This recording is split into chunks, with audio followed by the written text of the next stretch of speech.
Perkenalkan, saya Rizky Valentino, NIM 31211011, mata kuliah leadership. Saya akan membahas tentang komunikasi efektif. Eh, saya akan menjelaskan tentang apa itu komunikasi. Komunikasi adalah fungsi kepemimpinan yang paling utama bagi para pemimpin. Sebagai makhluk sosial, komunikasi merupakan unsur yang penting dalam kehidupan manusia. Kegiatan komunikasi akan timbul jika seorang manusia mengadakan interaksi dengan manusia lain. Jadi dapat dikatakan bahwa komunikasi timbul sebagai akibat adanya hubungan sosial. Faktor pengaruh komunikasi efektif. Menurut Scott M. Kultip dan Allen dalam bukunya Effective Public Relation, faktor-faktor tersebut disebut dengan The Seven Communication, yang itu credibility. Kredibilitas berkaitan erat dengan kepercayaan. Seorang komunikator yang baik harus memiliki kredibilitas agar pesan yang disampaikan dapat tersasar dengan baik. Kedua, ada konteks. Konteks berupa kondisi mendukung ketika berlangsungnya komunikasi.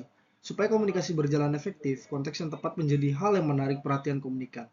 Yang ketiga, ada konten. Isi pesan merupakan bahan atau materi inti dari yang hendak disampaikan kepada audiens. Komunikasi menjadi efektif apabila isi pesan mengandung sesuatu yang berarti yang penting untuk diketahui oleh komunikan. Yang keempat, ada clarity. Pesan yang jelas alias tidak menimbulkan penafsiran yang bermacam-macam adalah kunci keberhasilan komunikasi. Kejelasan informasi adalah hal penting yang bisa mengurangi dan menghindari resiko kesalahpahaman pada komunikan.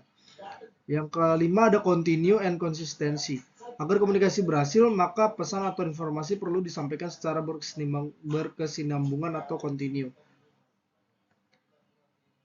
Salah satu contohnya tentang continue dan konsistensi. Contohnya itu adalah pemerintah. Misalnya pesan pemerintah yang menganjurkan masyarakat untuk menggunakan kendaraan umum dibandingkan kendaraan pribadi harus selalu disampaikan melalui berbagai media secara terus-menerus supaya pesan itu dapat tertanam dalam benak dan mempengaruhi perilaku masyarakat. Selanjutnya ada capability of audience. Komunikasi dapat dikatakan berhasil apabila sang penerima pesan memahami dan melakukan yang yang terdapat pada isi pesan. Dalam hal ini, tingkat pemahaman seseorang itu bisa berbeda-beda, tergantung beberapa faktor dan kunci. Contohnya, latar belakang dari pendidikannya, usia, ataupun status sosialnya. Yang ketujuh, ada channel of distribution. Selain berbicara secara langsung kepada audiens, ada cara lain untuk berkomunikasi, yaitu menggunakan media, bentuk-bentuk media komunikasi yang biasa digunakan sekarang ini. Mungkin ada media cetak ataupun elektronik. Pertimbangkan beberapa media yang sesuai dan tepat sasaran agar tidak terjadi komunikasi yang sia-sia. Selanjutnya, ada teknik penyampaian pesan yang efektif. Menurut Wilbur Scrum dalam karyanya yang berjudul How Communication Works, pernah mengungkapkan apa yang dinamakan the condition of success in communication, yang dapat diringkas sebagai berikut.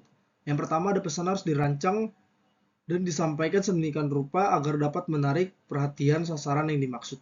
Pesan harus menggunakan tanda-tanda yang tertuju kepada pengalaman yang sama antara komunikator dan komunikan, sehingga sama-sama dapat dimengerti. Yang ketiga, pesan harus membangkitkan kebutuhan pribadi komunikan dan menyarankan beberapa cara untuk memperoleh kebutuhan itu.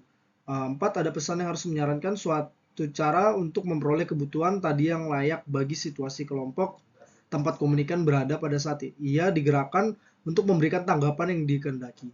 Jika komunikasi yang dikomunikasikan tidak sesuai dengan kepentingan komunikan, maka akan menghadapi kesukaran. Lebih-lebih jika efek yang dikehendaki itu perubahan tingkah laku. Jadi dalam menyampaikan, seorang komunikator harus dapat menyampaikan pesan sesuai dengan kepentingan komunikan. Dikomunikasikannya pesan seperti itu tidak cukup dengan timing dan placing saja seperti yang dikemukakan di atas. Tetapi bagaimanapun juga dalam mengidentifikasi pesan juga harus menentukan jenis pesan apa yang akan disampaikan. Ini bisa berupa informational message, instructional message, dan motivational message. Alan H. Monroe pada akhir tahun 1930 mengumpulkan 5 langkah menyusun pesan yang kemudian disebut motivate sequence, yaitu yang pertama ada attention, perhatian, dan need, stratification, visualization, dan action. Sekian dari saya. Terima kasih.